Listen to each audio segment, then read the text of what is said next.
You can animate everything you want with the simplicity of stop motion. But is it really that simple? And how can you animate your first video? It is a stand by LMP. You can animate nearly everything. The best things to start animating with are clay. You can make a drone animation and you can work with Lego. In my opinion, Lego is the best thing to start with because it allows you to have a few, but not too much, movement points. For instance, at the arms or legs. You need to have your phone stabilized, and for that, I would recommend you to build a little thing like this one, with which you have full control over your camera. You don't need to buy a Canon or whatever. I animate for nearly 2 years, and since then I am still animating with my mobile phone. Now I improved my stabilization over the years and now it is looking like this. When you have your phone in place, you can still have some shitty results. The camera often just moves too much between the frames. To reduce that, you should get a clicker which costs round about £8. If you opt to buy a tripod, or even have a tripod, or a selfie stick, then you normally also get a clicker within the package. Additionally, you have to get sticky tack. It's something like clay to hold your minifigures in place on flat surfaces. It manages to get more range for your minifigures' arms, legs, heads, or whatever, and helps you on stabilization problems. Really useful. You buy it once and use it over years. $4. Go into the App Store of your phone and download the app called Stop Motion Studio. It is the best app to get for free and opens so many possibilities for beginners.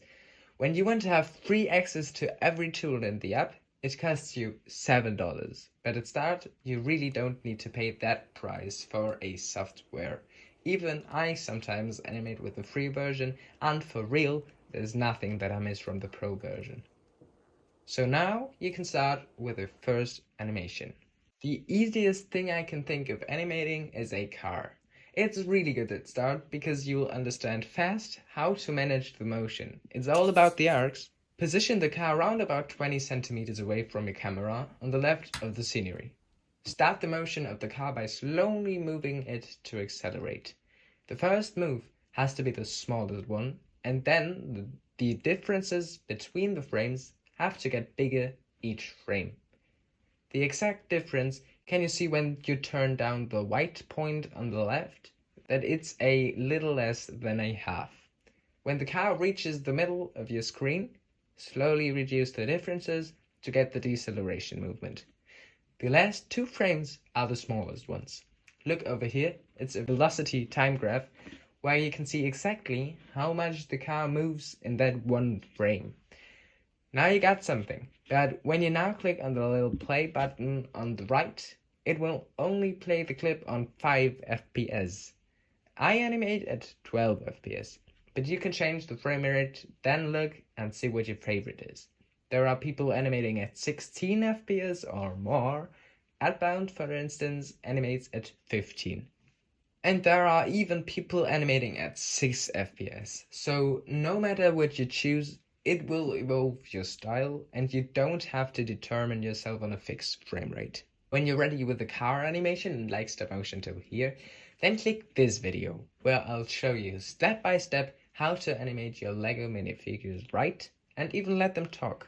I'll show you some walk cycles to work with and how to make interesting dialogues. And in the then following part, I'll lead you into rigging and how you simply save hundreds of euros by building rigs on your own that you can make things fly and work with gravity. Stay creative. See you in the next one.